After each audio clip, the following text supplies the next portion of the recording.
तो दोस्तों सबसे पहले आप सभी को बेस्ट ऑफ लक कि आप लोगों का आज एग्जाम बहुत ही शानदार होने वाले हैं। जितने सारे मैंने वीडियो आज अपलोड किए, सारे वीडियो को अगर आप बेहतरीन तरीके से अगर देख लिए हैं तो यकीन मानिए मेरे भाई कि आपसे एक भी प्रश्न छूटने वाले नहीं है।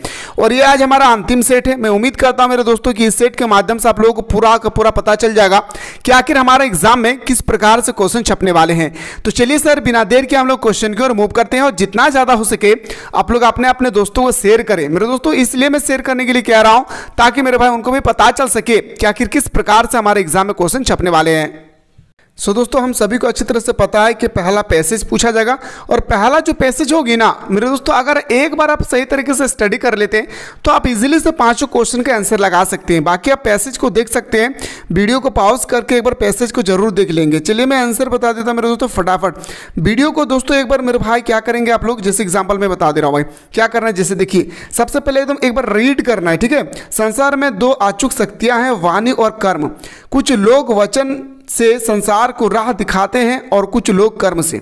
शब्द और आचार दोनों ही महान शक्तियां हैं। शब्द की महिमा अपार है। विश्व में साहित्य, कला, विज्ञान, शास्त्र, सब शब्द शक्ति के प्रतीक प्रमाण है।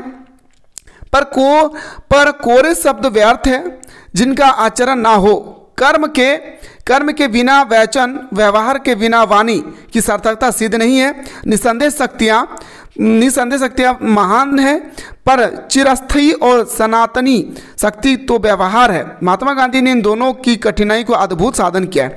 पहला क्वेश्चन पढ़े भाई, क्या कहा भाई, वाणी और कर्म कैसे शक्तियां हैं, अचूक है। अभी हम लोगों ने डिस्कस किया भाई क्या है, अचूक है ना दोस्त। अगला क्वेश्चन बात करते हैं। आशा कर रही हो रे भाई हमारे बहन तोहनी हमारे बतवा बुझल पा रहे, हम उम्मीद कर रहे हो ना रे दीदी हमारे दादा तोहनी एकदम बेस्ट तरीके एग्जाम दे। हम आशा कर रही हो लोग किस से संसार को राह दिखाते हैं। लोग जो है किस से मेरे दोस्तों संसार में राह दिखाता है, तो वचन से, प्रतिष्ठा, कर्म, सॉरी इसका राइट आंसर होगा वचन और कर्म। इन ऑप्शन नंबर हमारा बिल्कुल सही तरीके से डी। जैसे अगला क्वेश्चन, चिरस्थायी शक्ति कौन सी है भाई, व्यवहार। क्या सर, व्यवहार, ऑप्शन नंबर बी। अगला क्वेश्चन, शब्द की महिमा क्या है सर। याद रखिएगा शब्द की जो महिमा है वो आपसे पूछा गया कि शब्द की महिमा क्या है, व्यर्थ है, व्यापार है, अपार है सर। क्या है, अपार है। संधि में आपको बताना व्यर्थ का संधि क्या है सर, वियो प्लस अर्थ। क्या है सर, वियो प्लस अर्थ। जैसे अगला क्वेश्चन है सर, हाँ ये स्टेटमेंट पढ़कर आपको मेरे दोस्तों 2-3 बार पढ़ना है तभी जाकर आप इसका सही उत्तर कर सकते हैं। यह कदम का पेड़ अगर माँ होता, यमुना तीरे में भी उस पर बैठ कन्हैया बनता धीरे धीरे। ले देती यदि मुझे बांसुरी तुम 2 पैसे वाली, किसी तरह नीची हो जाती यह कदम की डाली। तुम्हें ना नहीं किसी कुछ कहता, पर मैं चुपके आता। उस नीची डाली से अम्मा ऊंचे पर चढ़ जाता, वही बैठ फिर बड़े मजे से बांसुरी बजाता। अम्मा अम्मा कह बांसुरी के स्वर में तुम्हें बुलाता। ठीक है, पहला क्वेश्चन देखिए, बालक कदम के पेड़ बैठकर क्या करना चाहता है, बांसुरी बजाना चाहता है। चलिए सर, बालक कदम के पेड़ की किसके किनारे होने की इच्छा करता है, तो यमुना नदी का। किसका मेरे भाई, यमुना नदी का। बालक माँ से क्या चाहता है, बालक माँ से बांसुरी चाहता है। क्वेश्चन नेक्स्ट, बालक कदम की डाली के नीचे होने की कल्पना क्यों करता है, क्योंकि उन्हें ऊपर चढ़ना है भाई। क्या, उन्हें ऊपर चढ़ाना। ऑप्शन नंबर ए हमारा सही उत्तर हो जाएगा। क्वेश्चन देखिए, बालक बांसुरी बजाकर किसे बुलाना चाहता है, बालक बांसुरी बजाकर अपनी माँ को बुलाना चाहता है। किसको मेरे भाई, अपनी माँ को बुलाना चाहता है।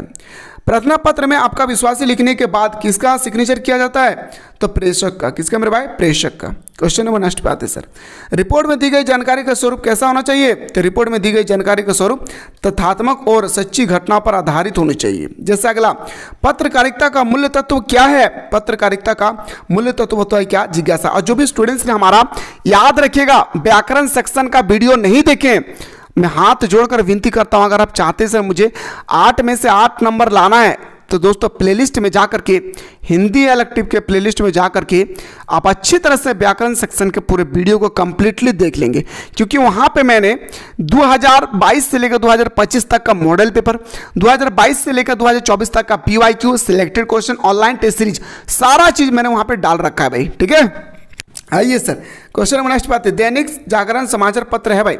मैंने आप लोगों को बताया था दैनिक जागरण समाचार पत्र क्या है, तो हिंदी का समाचार पत्र है। जो 15 दिन में समाचार पत्र आता है उसे हम लोग क्या बोलते हैं, तो बताएंगे सर उसे हम लोग पाक्षिक कहते हैं। उदंड मार्तंड किस प्रकार प्रकाशित होता है, कब प्रकाशित हुआ था, तो 1826 में। कब हुआ था सर, 1826 में, है ना। अगला, विज्ञापन में किस प्रकार की भाषा का प्रयुक्त होता है, विज्ञापन ऐड चलाने के लिए, तो बताएंगे सर व्यवहारिक भाषा। किसका मेरे भाई, व्यवहारिक भाषा। उम्मीद कर रहे रे तोहनी हमारे बतवा बुझल पा रही। अगला क्वेश्चन तोहनी से पूछल गए रे दादा, फीचर लेखन के लिए किसकी आवश्यकता होती है, फीचर लेखन के लिए किसकी आवश्यकता होती है दोस्तों, ये आपसे पूछा गया क्वेश्चन नंबर 17 में। तो बताएंगे सर हमारा कल्पना शक्ति का। किसका मेरे भाई, कल्पना शक्ति में, अनुभूति की, अवलोकन की, ऑप्शन नंबर डी हमारा सही उत्तर हो जाएगा। अगला, फीचर में तथ्यों की प्रस्तुति का ढंग होता है भाई, कैसे होता है, मनोरंजक होता है। कैसे, मनोरंजक। क्वेश्चन नेक्स्ट, पत्रचार किसकी अभिव्यक्ति की सरल तरीका है, पत्रचार जो है किसकी अभिव्यक्ति की सरल तरीका है, तो बताएंगे सर विचारों का। किसका प्यारे, विचारों का। ओके चलिए अगला क्वेश्चन, रिमाइंडर को हिंदी में क्या कहा जाता है। जैसे दोस्तों मैंने आप लोगों को सुंदर तरीके से बताया था कि फीचर को हिंदी में क्या कहा जाता है, तो बताएंगे सर रूपक कहा जाता है। सर मिनट किसे कहते हैं, तो मिनट कहते हैं प्रधानमंत्री या कोई भी मंत्री द्वारा स्पीच जो दिए जाते हैं उससे हम लोग बोलते हैं क्या, याद रखिएगा मिनट। कोई भी मंत्री द्वारा जो भाषण दिया जाता है उसे हम लोग क्या बोलते हैं, मिनट, याद रखना है। तो रिमाइंडर को हिंदी में अनुस्मारक कहते हैं। क्वेश्चन नंबर आते हैं सर नेक्स्ट पे, भाई पुरुष प्रवचन के अंत पर पहुंचते हुए कहने लगे, भाइयों और बहनों डरो मत, जहां अंधकार है वहीं प्रकाश है। अंधकार में ही प्रकाश की किरण है, जैसे प्रकाश में अंधकार की किंचित कालिमा है, प्रकाश भी है। प्रकाश बाहर नहीं है, उसे अंतर में खोजो, अंतर में बुझी उस ज्योति को जगाओ। तुम सबको उस ज्योति को जगाने के लिए आह्वान करता हूं। मैं तुम्हारे भीतर वही सशक्त ज्योतियों को जगाना चाहता हूं। हमारे साधन मंदिर में आकर उस ज्योति को अपने भीतर लाओ, जगाओ। साहब अब तो मैं खिल खिल कर हंस पड़ा। पास के लोगों ने मुझे धक्का देकर भगा दिया। भाई क्या कहा, भाई पुरुष किससे डर नहीं लगता था, अंधकार से उनको डर नहीं लगता था। भाई पुरुष को किससे नहीं डर लगता था, अंधकार से ज़्यादा डर नहीं लगता था। अगला क्वेश्चन नेक्स्ट, जहां पर अंधकार है वहीं पर प्रकाश है, या तो जहां पर अंधकार है वहीं पे क्या है, प्रकाश। अंतर की क्या जगाना है, अंतर की ज्योति को जगाना है। क्या मेरे दोस्त, अंतर की ज्योति को जगाना है। कौन हंस पड़ा, तो दोस्तों हमारा लेखक जो है हंस पड़ा। कौन सर, हमारा लेखक हंस पड़ा। क्वेश्चन नेक्स्ट, आपके सामने दोस्तों एक छोटा सा स्टेटमेंट होगी आपके पोयम सेक्शन का। क्या प्यारे, ये आपका जो है पोयम सेक्शन का है। ऋतु वसंत का सुप्रभात था, मंद मंद था अनिल बह रहा, बालारून की मृदु किरणें थी। याद रखिएगा, ठीक है, स्टेटमेंट पढ़ लीजिए भाई। मैं आप लोगों को क्वेश्चन बता दे रहा हूँ क्योंकि आप लोगों को देखना भी स्पीड है। किस ऋतु का सुप्रभात था, तो बताएंगे सर बसंत। किसके बारे में चर्चा किया गया, बसंत का। क्लास 12 में बिल्कुल जुड़े जाइएगा 24 मई से हमारे साथ। अरुण कैसा है भाई, अरुण कैसा है, तो बताएंगे सर कालारून, ऑप्शन नंबर ए। निशा शब्द का अर्थ क्या है, निशा का मतलब होता है दोस्तों रात्रि। क्या होता है, रात्रि। क्वेश्चन नेक्स्ट, किस पक्षी को अलग अलग रात बिताने की पड़ती है, तो बताएंगे सर चकवा चकाई, option number C. Question next, Premchand का मूल्य नाम क्या है, धनपत राय। प्रेमचंद का मूल्य नाम, प्रेमचंद ने उर्दू में क्या नाम लिखता है, जैसे उर्दू में लिखता है क्या, नवाब राय। याद रखिएगा, प्रेमचंद का जन्म स्थल भी याद रखना है और कब इसका पैदाइश हुई है ये भी आपको ध्यान रखना है दोस्तों। क्वेश्चन नेक्स्ट, ईदगाह कहानी के लेखक। दोस्तों याद रखिएगा, आप लोगों को मैंने बहुत ही सुंदर तरीके से आप लोगों को कहा था हर एक वीडियो में कि ऑथर और उसके चैप्टर का नाम एकदम बिल्कुल याद रखिएगा। याद रखना है मेरे दोस्त, क्योंकि 3 क्वेश्चन आप लोगों को देखने को मिलेंगे और जिस पेपर के बारे में अभी हम लोग डिस्कस कर रहे हैं ना, ये 2024 का पेपर है दोस्त, याद रखिएगा। ठीक है, कितना क्वेश्चन पूछा गया देखिए, एक क्वेश्चन यहाँ पे है ऑथर से रिलेटेड। देखिए, सूखा पत्ता किसकी रचना है, 2 पूछा गया, तो बताएंगे सर अमर। याद रखिए अमरकांत। किसका दोस्तों, अमरकांत। याद रखना किसका हो जाएगा, अमरकांत। जैसे अगला क्वेश्चन देखिए, ज्योतिबा फुले पाठ के लेखक कौन है, मैंने अभी आपको बताया सुधा अरोरा। क्या सर, सुधा अरोरा। याद रखिएगा, कितना क्वेश्चन पूछा गया राइटर से, देखिए यामा, किसने लिखा यामा, तो बताएंगे सर महादेवी वर्मा। नेक्स्ट, संध्या के बाद पाठ के रचयिता कौन है, संध्या के बाद पाठ के रचयिता है मेरे दोस्तों कौन, याद रखिएगा सुमित्रानंद पंत। ऑप्शन नंबर हमारा ए। कितना क्वेश्चन है भाई? सूरदास किसने रचा? सूरसागर किसने रचा? तो बताएंगे सूरदास ने।